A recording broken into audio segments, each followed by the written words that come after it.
समुद्र का जल, नीचे कार्य रूप पृथ्वी, कार्य रूपा पृथ्वी, ऊपर कारण रूप तेज, दोनों के संपर्क से सैंधव घन, सैंधव खिल माने सैंधव घन का रूप धारण करता है। लेकिन उस नमक की डली को फिर सिंधु में ही, समुद्र में ही डाल दें, तब क्या होगा? पूर्वत जल का रूप धारण कर लेता है। तद्वत, तद्वत अब क्या है? अब वो जो सैंधव घन समुद्र का जल, समुद्र का जो जल है उसको नमक की डली, नमक की डली का, नमक की जो डली है वो उसका विवर्त है या परिणाम, क्या कहेंगे? दृष्टांत में घनीभूत है, लेकिन घनीभूत होने पर भी अब उसको डाल दिया किस में? समुद्र में। तो समुद्र में क्या होगा? पृथ्वी का अंश अलग हो जाएगा, कठिनता समाप्त हो जाएगी, काठिन्य समाप्त हो जाएगा, घनता समाप्त हो जाएगी, पूर्ववश समुद्र का जल बन जाएगा और समुद्र ही बन जाएगा। नमक खंड खिल, नमक की डली समुद्र बन जाएगी। ऐसे ही जगत ब्रह्म से विलक्षण नाम रूपात्मक जगत, इसमें नाम को ले लीजिए, ब्रह्म से मिलता है, तालमेल होता है क्या? क्या ब्रह्म तो सच्चित आनंद है, उसका नाम से कोई तालमेल लगता है? अपनी ओर से हम कल्पना कर सकते हैं कि ब्रह्म से यह नाम प्रकट हुआ है, निश्वसित है ना नाम। वेद, वेद को क्या करेंगे? नाम मात्र में ले गए तो निश्वसित है। हमको कहाँ लगता है कि इसका उद्गम स्थान सच्चित आनंद होगा? ऐसे जो रूप है, पर्वत इत्यादि रूप हैं, पाषाण इत्यादि रूप हैं, ये सब भी नहीं लगते कि ये चिन्ह मात्र थे। लेकिन महाप्रलय में क्या है? जैसे नमक की डली को हमने समुद्र में ही गिरा दिया तो क्या हो गया? वो काठिन्य भी समाप्त हो गए ना उसके, तेज के योग से, पृथ्वी के योग से जो उसमें कठिनता आई थी, पृथक से नहीं, हो तो जल मात्र होकर ही नमक की डली रह जाती है। तद्वत प्रलय में जाकर सब चिन्ह मात्र होकर ही शेष रहता है।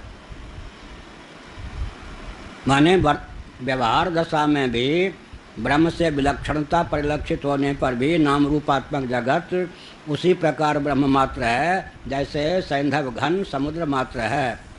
विलय के पहले भी, विलीन हो जाने पर तो समुद्र है ही, तब तो समझ ही जाएंगे स्थिति काल में भी। एतद् दृष्टांत प्रबंधे न, ये बहुत छपा है, ध होना चाहिए।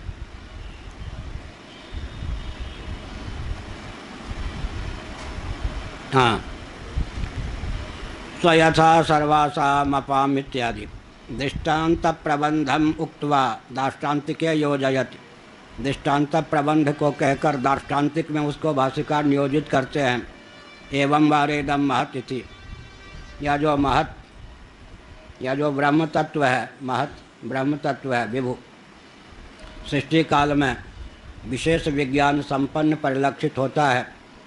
लेकिन विचार करके देखें तो महाप्रलय की दशा में अपनी सकल विशेषताओं से विनिर्मुक्त होकर सच्चित आनंद घन होकर ही शेष रहता है। जैसे कि समुद्र का जल ही पृथ्वी और तेज के संघात से या संपर्क से कठिन नमक की डली के रूप में परिलक्षित है, लेकिन उसी को पुनः समुद्र में निक्षिप्त कर देने पर पूर्ववत व समुद्र का जल होकर शेष रहता है। उसी प्रकार यह जगत जो नाम रूपात्मक है, सृष्टि दशा में जब तक नाम रूप है तब तक ब्रह्म से विलक्षण ऐसा लगता ही नहीं कि इसका मौलिक स्वरूप ब्रह्म था, लेकिन फिर प्रलय में अपने मौलिक स्वरूप को प्राप्त हो जाता है, जब सकल विशेषताओं से विनिर्मुक्त होकर। सकल अदृश्य निज उदर मेल तज निद्रा सोवे जोगी, विनय पत्रिका। सकल अदृश्य निज उदर मेल सोवे तज निद्रा, न तज निद्रा सोवे जोगी, निद्रा तज कर सो जाते हैं, मन समाधि। सकल अदृश्य निज उदर मेल, उदर का अर्थ यहाँ पर स्वरूप। सकल दृश्य निज उदर मेल, अपने स्वरूप में ही सकल दृश्यों का क्या करते हैं? विलय कर लेते हैं। तो विलयावस्था जो है सर्ग की उत्पत्ति के पूर्व और विलय के पश्चात जो मौलिक स्वरूप है जगत का, वही स्थिति काल में भी है। लेकिन इस दृष्टि को साधने के लिए बार बार सैंधव घन और समुद्र का तालमेल बैठना है। यह भी देख, वह भी देख, देखत देखत ऐसा देख मिट जाए धोखा रह जाए। समुद्र को देखिए, नमक को देखिए, नमक को देखिए, समुद्र को देखिए, नमक की उत्पत्ति के प्रकार को देखिए, नमक के विलय के प्रकार को देखिए, मालूम पड़ जाएगा कि नमक काल में भी नमक समुद्र मात्र है। अब वहाँ तो दृष्टांत में था कि नीचे पृथ्वी, ऊपर तेज, अब ब्रह्म के ऊपर तो कुछ है ही नहीं दाष्टान्तिक में। तो क्या है फिर? माया। और क्या है फिर? जीवनिष्ठ कर्म। जी यहाँ पर नहीं दिया गया, अपनी ओर से बोल रहे। वहाँ तो क्या है, पृथ्वी और तेज के योग से समुद्र का जो जल है वो कठिन नमक के रूप में, डली के रूप में परिणत होता है या दृष्टिगोचर होता है। इसी प्रकार वहाँ दो चीज़ है, एक ऊपर तेज है, एक है पृथ्वी। यहाँ पर क्या लेंगे, इधर माया की चमत्कृति है, उधर जीवनिष्ठ कर्म, शुभाशुभ कर्म है। इन दोनों के योग से सच्चित आनंद जो है वो भूत प्रेत पिशाच डाकनी शाकनी उर्वशी उल्लू पृथ्वी जल तेज वायु आकाश पर्वत समुद्र इन सब विविध विलक्षण रूपों में परिलक्षित है, ऐसा।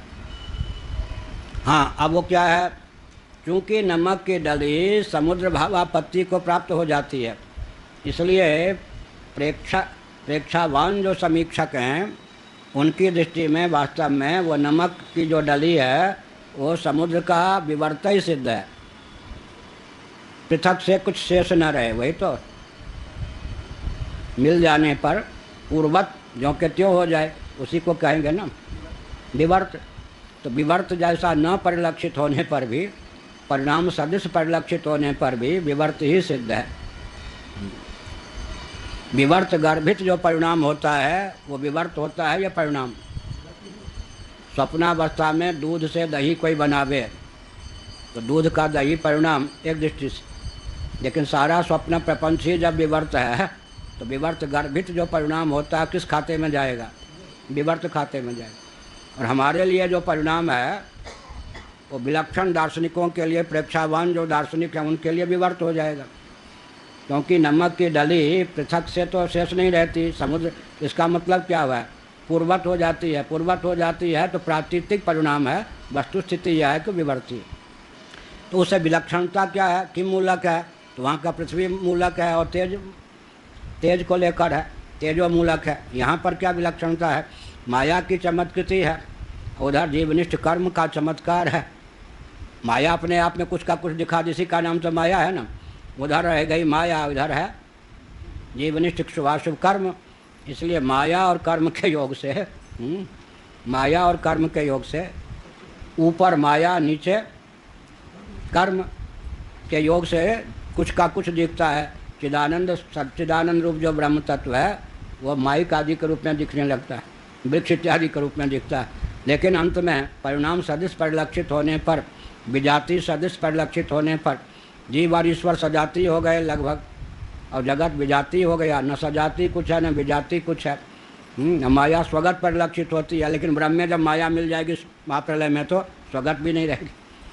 क्या, जगत को लेकर विजातीय भेद, माया को लेकर स्वगत भेद, जीवेश्वर को लेकर सजाती भेद ब्रह्म में हम आरोपित कर सकते हैं, लेकिन महाप्रलय की दृष्टि से विचार करें तो स्वगत भेद बन के माया नहीं रहती, विजातीय भेद बन के जगत नहीं रहता, जीवेश्वर सजाती भेद बन के नहीं रहते। वहाँ जाकर न सजाती है न विजाती है न स्वगत है, एतावता न माया है न जगत है न जीव है न ईश्वर है।